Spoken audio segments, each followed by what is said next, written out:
Livro Treine o seu cérebro para ser feliz, parte 5. Estruturas cerebrais mais profundas. O neocórtex é grande e imponente, e as funções que desempenha são as mais facilmente reconhecidas. Ele é importante para a forma como nos vemos e nos ligamos ao mundo exterior. Ele guarda todas as funções que reconhecemos como sendo distintivas dos humanos: linguagem, capacidade de pensar e raciocinar, comunicação verbal, aprendizado de assuntos complicados e pensamentos abstratos. Todavia, o neocórtex compõe apenas 1/3 do cérebro e muitas partes existentes abaixo dele guardam algumas das funções mais importantes. Essas estruturas costumam ser chamadas de áreas profundas do cérebro, uma vez que é necessário realmente mergulhar sob o neocórtex para encontrá-las. A maioria das áreas do sistema límbico, ou cérebro emocional, está localizada nesses lugares profundos. Título: Córtex cingulado anterior. O nome dessa área do cérebro é complicado, assim como seu nome antigo, giro cingulado anterior, mas descreve exatamente onde está e sua aparência. Anterior indica que fica próximo à parte frontal do cérebro, localizado logo atrás dos lobos frontais. Cingulado, em latim, significa cinto, e, portanto, quer dizer que essa região envolve outra estrutura profunda do cérebro, chamada corpo caloso. Giro, originário do latim gire, indica que a área gira ao redor de outras estruturas. Agrupados, esses termos descrevem essa região do cérebro como uma área que fica à frente e que envolve outras estruturas cerebrais como um cinto. O córtex cingulado anterior fica situado entre o córtex frontal, ligado ao processo de tomada de decisão, e o cérebro límbico emocional, onde realiza uma mudança de marcha emocional. Ele transmite informações ligadas à emoção, empatia e recompensas das estruturas límbicas mais baixas para o córtex pré-frontal. Uma vez que a informação é processada no córtex pré-frontal, forma-se uma reação e um plano de ação retorna pelo córtex cingulado anterior ao sistema límbico. Assim, os dados emocionais podem aumentar ou diminuir, dependendo da quantidade de informações que atravessam o córtex. Ao aprender a fortalecer a capacidade de seu córtex pré-frontal de controlar respostas emocionais, você se torna capaz de treinar o cérebro para aumentar as conexões neurais enviadas para suprimir estados emocionais indesejados ou negativos, que chegam das estruturas límbicas mais profundas. Essa capacidade permite que o cérebro se concentre mais facilmente na felicidade. Título: O sistema límbico profundo. Dividindo uma ligação com o córtex cingulado anterior, essa área do tamanho de uma noz abriga o tálamo, o hipotálamo e a amígdala. Cada uma dessas partes realiza funções importantes.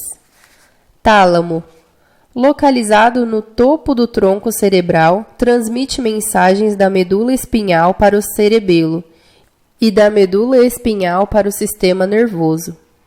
Hipotálamo, localizado diretamente abaixo do tálamo, mantém muitos dos hormônios do corpo e regula funções corporais, como pressão sanguínea, temperatura, peso e apetite. Amígdala. Fica em uma região profunda do centro do cérebro límbico e tem tamanho de uma amêndoa. Controla muitas atividades emocionais e básicas, incluindo amor e sexo. Também desencadeia emoções fortes como raiva, medo, amor, luxúria, inveja e assim por diante. Mais recentemente tem sido ligada à depressão e mesmo ao autismo. Costuma ser ligeiramente maior nos homens, alargada em cérebros sociopatas e diminui ligeiramente conforme envelhecemos. O sistema límbico profundo é a parte mais antiga do cérebro nos mamíferos, que permitiu a animais e a humanos viverem e expressarem emoções. É responsável pela paixão, emoção e desejo, tudo o que apimenta nossas vidas tanto positiva quanto negativamente. Em linhas gerais, quando o sistema límbico está quieto ou menos ativo, você vive em um estado de espírito mais positivo e esperançoso. Quando o sistema límbico profundo está agitado ou hiperativo, a negatividade assume o controle. Essa coloração emocional dos eventos é crítica, uma vez que a importância que você dá aos eventos da sua vida o leva a agir ativamente, como adquirir avidamente alguma coisa que o deixa feliz, ou evitar alguma coisa, afastar-se de algo que o assustou ou o feriu no passado. A capacidade de oferecer amparo, comunhão social e interações lúdicas nasce no cérebro límbico. Estudos mostram que a remoção do cérebro neocortical de um hamster mãe não afeta sua capacidade de cuidar dos filhotes, mas se seu cérebro límbico sofrer o mais leve dano, ela perde toda a capacidade de amar e cuidar deles. Título: Gânglios basais. Seus gânglios basais são uma série de áreas ou núcleos cerebrais classificados em dois conjuntos que servem a funções diferentes. O primeiro conjunto, composto de corpo estriado, globo pálido, substância negra e núcleo subtalâmico, está ligado ao controle motor. Atualmente, acredita-se que essas áreas dos gânglios basais tinham a ver com a seleção de ação, ou seja, com tomar uma rápida decisão entre vários planos de reações possíveis. Por exemplo, decidir dar rapidamente um passo para a esquerda se alguém vem de bicicleta em sua direção, e não dar um passo para trás ou uma cambalhota. O segundo conjunto, conhecido coletivamente como núcleo límbico dos gânglios basais, é composto dos núcleos accumbens, do pallidum ventral e da área tegmental ventral. Essas três áreas têm um papel importante na determinação das sensações de recompensa e ansiedade, em especial pelas conexões entre a área tegmental ventral e o núcleus accumbens.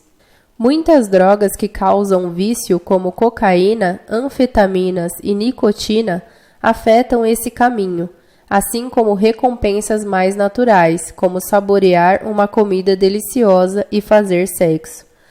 Basicamente, se a sensação é boa e o deixa feliz, seu segundo conjunto de gânglios basais está sendo estimulado. Estimular este caminho com qualquer comportamento de recompensa ou associar uma recompensa a um lugar ou um estado de espírito específico pode ajudá-lo a assumir o controle quando o assunto é se sentir feliz ou ansioso. Ratos de laboratório que têm acesso livre à cocaína e aprendem a injetar a droga em si mesmos, puxando uma alavanca, escolhem se auto-administrar a substância, mesmo quando há a escolha entre a droga e um alimento saboroso. Aliás, alguns ratos escolhem a droga em vez de comida, até chegarem ao limite da fome. Está claro que os sentimentos de emoções fortes como o amor, felicidade e prazer podem dominar até mesmo os instintos básicos de sobrevivência, como a necessidade de se alimentar. Título: Os neurotransmissores e sua importância.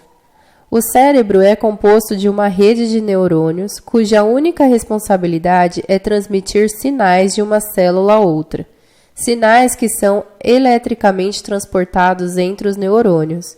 Os neurotransmissores entregam mensagens químicas. Existem muitos tipos diferentes de neurotransmissores e, portanto, eles são capazes de transmitir gradientes de informação com mais facilidade do que um simples sinal elétrico. Alguns neurotransmissores entregam mensagens bastante simples e diretas. Outros, por sua vez, são mais complexos e têm funções diversificadas em diferentes áreas do cérebro. Esse tipo de neurotransmissor costuma ser chamado de neuromodulador. 3 dos neuromoduladores mais conhecidos são a dopamina, a serotonina e a acetilcolina. Dopamina e a serotonina, em particular, são conhecidas como neurotransmissores fundamentais na regulação de prazer, felicidade, recompensa e humor. A acetilcolina se mostra importante na passagem entre dormir e acordar e ajuda a manter a atenção e formar memórias, especialmente no hipocampo. Até mesmo pequenas mudanças no número de neuromoduladores que transmitem sinais de um neurônio a outro podem ter um impacto perceptível no humor, na disposição e no processo de pensamento. Por exemplo, muitas drogas viciantes podem estimular em excesso o sistema da dopamina e levar a comportamentos anormais, tanto com o indivíduo chapado, quando a droga faz os níveis de dopamina aumentarem consideravelmente, quanto depois, quando a droga saiu do corpo e os níveis de dopamina diminuem. Ter excesso ou falta de dopamina também está associado a desordens de comportamento que vão de déficit de atenção e hiperatividade até esquizofrenia. Alterações no equilíbrio da serotonina no cérebro também podem levar a problemas de humor, como depressão clínica, crises de ansiedade e fobias. Assim, manter o equilíbrio adequado de neurotransmissores permite que o cérebro siga bem, operando em total capacidade e com você no controle. Título: Caminhos neurais para a felicidade. Todo pensamento, percepção, sensação e emoção que expressam você tem um componente elétrico e químico. Genes, impulsos neurais e neurotransmissores se combinam para expressar sua personalidade como uma espécie de coquetel de respostas emocionais, impulsos e memórias. Esse coquetel faz o seu cérebro seguir modelos e, com frequência, hábitos.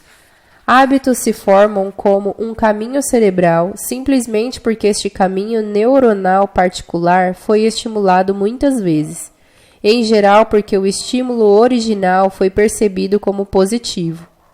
Os hábitos se tornam uma espécie de vício, um incômodozinho eletroquímico que você tem vontade de coçar. Se quiser formar novos hábitos ou descartar os antigos, você terá de conscientemente forjar ligações novas e positivas entre as áreas límbicas, emocionais do cérebro e o córtex pré-frontal, que tem um papel mais executivo ou controlador. Fazer as antigas redes de neurônios e as novas redes de neurônios e os neurotransmissores associados a elas trabalharem juntas de modo a formar caminhos mais suaves com frequência requer estimular o cérebro com diferentes atividades ou diferentes níveis de atividade, o que discutiremos ao longo deste livro. Diferentes níveis de atividade são, em geral, caracterizados como ondas cerebrais, que são pulsos de atividade ocorrendo em intervalos regulares. Certos tipos de ondas cerebrais estão associados a estados ativos eletroquimicamente distintos e à complexidade do pensamento. Título: Ondas cerebrais beta. A atividade mental normalmente associada a ondas beta é o estado de consciência ativa que vivenciamos no dia a dia, no trabalho e no lazer. As ondas cerebrais beta entram em ação quando você pensa de forma lógica, resolve problemas e confronta estímulos exteriores. Ondas cerebrais beta têm a capacidade de aumentar a tensão muscular, elevar a pressão sanguínea e criar ansiedade. Não é um estado usado em reflexão silenciosa, mas para realizar coisas. A dopamina é liberada com mais facilidade quando o seu cérebro está em frequência beta. Ondas cerebrais alfa. Essas ondas cerebrais são o oposto das beta. As ondas alfa são proeminentes durante o estado de relaxamento, em especial quando estamos de olhos fechados. Seu cérebro se movimenta em um ritmo alfa quando você sonha acordado ou está em estado de introspecção. As ondas alfa estimulam o aumento da melatonina, um composto químico associado ao sono. Ondas cerebrais teta. As ondas cerebrais teta se ocupam da subconsciência interna e intuitiva. Você vai perceber que suas ondas cerebrais estão em frequência teta quando revive memórias ou experimenta sensações e emoções fortes. As ondas teta também são encontradas quando você está guardando segredos, os quais bloqueamos em momentos de dor para sobreviver àquilo que não sabemos como arrumar. As ondas cerebrais teta são muitas vezes mobilizadas quando você dorme e são equivalente à flexão emocional dos músculos do cérebro durante o sonho. Pessoas com ondas cerebrais em frequência teta e beta em geral são extrovertidas e têm pouca ansiedade e baixo neuroticismo. Elas parecem ter encontrado o equilíbrio entre os pensamentos emocionais, ativos e lógicos. O neurotransmissor serotonina costuma estar associado a ondas cerebrais teta, assim como o neurotransmissor ácido gama-aminobutírico. Ondas cerebrais delta. São ondas mais lentas, frequentemente associadas a sensações inconscientes e à empatia. Em doses saudáveis, esses sinais produzem a quantidade certa de empatia, mas o excesso de atividade delta pode forçá-lo a esquecer de si mesmo e das suas necessidades. As ondas delta são as menos estudadas de todas as ondas cerebrais, muito embora estejam frequentemente associadas a níveis mais altos de serotonina. Ondas cerebrais gama.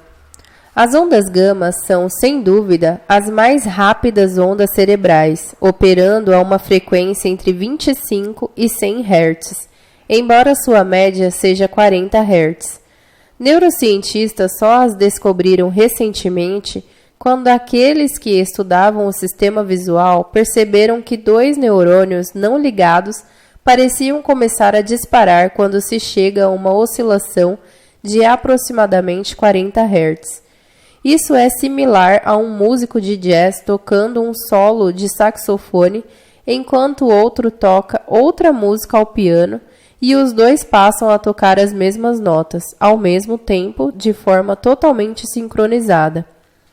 Quanto mais forte a onda gama, mais precisa é a sincronia. Suas áreas cerebrais ou todo o cérebro em estado gama tende a disparar redes e formar associações mais rapidamente do que um cérebro em qualquer outro estado. A formação de redes de onda gama pode oferecer sinais básicos de como seu cérebro pode ser capaz de se transformar.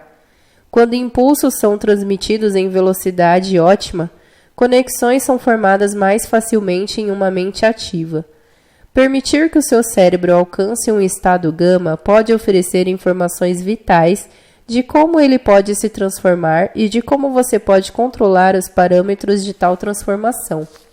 Por exemplo, durante a meditação plena de atenção, os monges ultrapassam de longe os sujeitos comuns no quesito capacidade de gerar ondas gamas intensas e longas no córtex pré-frontal, particularmente do lado esquerdo. Como sabemos que o córtex pré-frontal está na cadeia executiva da mente, gerar atividades com ondas gama nessa área possibilita que conexões precisas se formem entre a parte do cérebro que lhe permite controlar o seu comportamento e as partes mais subconscientes e emocionais do seu sistema límbico mais profundo. Assim, estimular o cérebro para que chegue aos níveis mais altos de atividade por meio de meditação de atenção plena e focando em si mesmo, em suas ações e reações, pode permitir que você produza um estado no qual o cérebro tem as maiores chances de se transformar naquilo que você quer que ele seja, mais saudável, mais rápido e, sobretudo, mais feliz com a sua vida. O papel da genética. Durante muitos anos, cientistas acreditaram que a genética, as informações contidas no seu DNA, determinava pelo menos 50% dos seus níveis de felicidade, ao passo que fatores externos, como renda, religião, estado civil e educação, eram responsáveis por apenas 8%. O resto, eles postulavam, devia-se ao acaso, fatores incidentais e vicissitudes, as coisas que aconteciam em sua vida e sua forma de reagir a elas. Todavia, uma pesquisa mais recente, conduzida pelo Dr. Richard Davidson, reduziu os fatores ligados ao DNA a algo perto de 30%. O segredo dessa plasticidade cerebral, a capacidade quase milagrosa de aumentar e mudar o funcionamento do cérebro, é conquistar um novo foco e uma nova maneira de pensar. Quando você consegue ver alternativas viáveis ao que acredita ser formas limitadas de pensar e agir, e é capaz de conscientemente adaptar os seus modelos de pensamento e comportamento, você altera positivamente, com o passar do tempo, os caminhos neurais e os neurotransmissores de seu cérebro. Trabalhar as áreas específicas do cérebro responsáveis pela felicidade, o córtex pré-frontal, o córtex cingulado anterior e as estruturas límbicas profundas, criam um mapa com os caminhos pertencentes a ela. Ao utilizar técnicas como concentração focada, meditação de atenção plena e adaptação comportamental, e todas elas serão discutidas nos próximos capítulos, você se torna capaz de fortalecer as conexões neurais focadas em emoções positivas e de diminuir o impacto de respostas emocionais à negatividade e à ansiedade, que estão minando sua capacidade de levar uma vida feliz e realizada. Agora que seu cérebro está impulsionado e pronto, você só precisa dar a partida e colocar a sua mente em movimento. Mais sobre isso no próximo capítulo. Capítulo 3. A questão da massa cinzenta. Devemos tomar cuidado para não transformar o intelecto em nosso Deus. Ele, obviamente, tem músculos fortes, mas não tem personalidade. É incapaz de liderar, só pode servir. Albert Einstein. Um dos mais antigos preceitos da neurociência é o de que os nossos processos mentais, pensamentos, se originam da atividade cerebral, ou seja, que nosso cérebro estaria no comando quando criamos e damos formas à mente. Contudo, pesquisas mais recentes apontam que as coisas também podem funcionar de outra forma, que a atividade mental repetida e focada é capaz de gerar mudanças na estrutura, nas ligações e nas capacidades do nosso cérebro. Portanto, talvez você esteja se perguntando: qual é exatamente a diferença entre a minha mente e o meu cérebro? Título: A diferença entre o seu cérebro, a sua mente e a sua personalidade. O fato de estarmos acostumados, de certa forma por preguiça, ao pressuposto de que a mente e cérebro são basicamente a mesma coisa, não é tão simples de explicar. Comecemos definindo os 3 mais importantes elementos dessa discussão da forma mais clara possível. Cérebro. Órgão composto de tecidos nervosos moles que fica no topo de sua espinha vertebral, dentro do seu crânio, e opera como o controle central do corpo. Ele recebe, processa e coordena informações sensoriais internas e externas. Também serve como uma espécie de armazém das memórias. Mente. Elemento que permite a uma pessoa estar consciente do mundo e de suas experiências, internas e externas, no mundo. A mente é o locus da consciência e do pensamento. Sem ela, você não seria capaz de pensar ou ter sensações e emoções. Personalidade. O ser essencial de uma pessoa, a parte que a distingue de outras e que distingue os humanos dos animais. É um locus de introspecção, o elemento que permite que uma pessoa reflita sobre sua existência. Seu computador pessoal. Outra maneira de entender a construção, a singularidade e a interação de cérebro, mente e personalidade é visualizar o funcionamento de um computador. Seu cérebro seria a parte integrada por fiação, ou, se preferir, a placa-mãe. A mente seria o software, programa composto do seu conhecimento do mundo e como esses programas interagem uns com os outros. Sua personalidade seria o conteúdo em que você digita na tela. As palavras e pensamentos que surgem da interação do seu software, mente, com a placa-mãe, cérebro. Em outras palavras, graças à disponibilidade do software de processamento de texto que você, consciente ou inconscientemente, instalou em sua placa-mãe, e sua interação fisiológica, sua personalidade, gera palavras significativas que aparecem em sua tela. Você pode digitar qualquer coisa porque sua forma de usar o software é única e provavelmente diferente da forma como outra pessoa usaria o sistema. Independentemente das palavras que coloca na tela, todavia, o software que você mesmo criou, mente, funciona em conjunto com o circuito eletrônico da placa-mãe do seu computador, cérebro. Mas aqui está o mais importante. Seu software instrui a placa-mãe a criar o resultado desejado. Também é importante notar que conhecimentos detalhados de hardware, cérebro, não são realmente necessários para você entender o software, mente e vice-versa.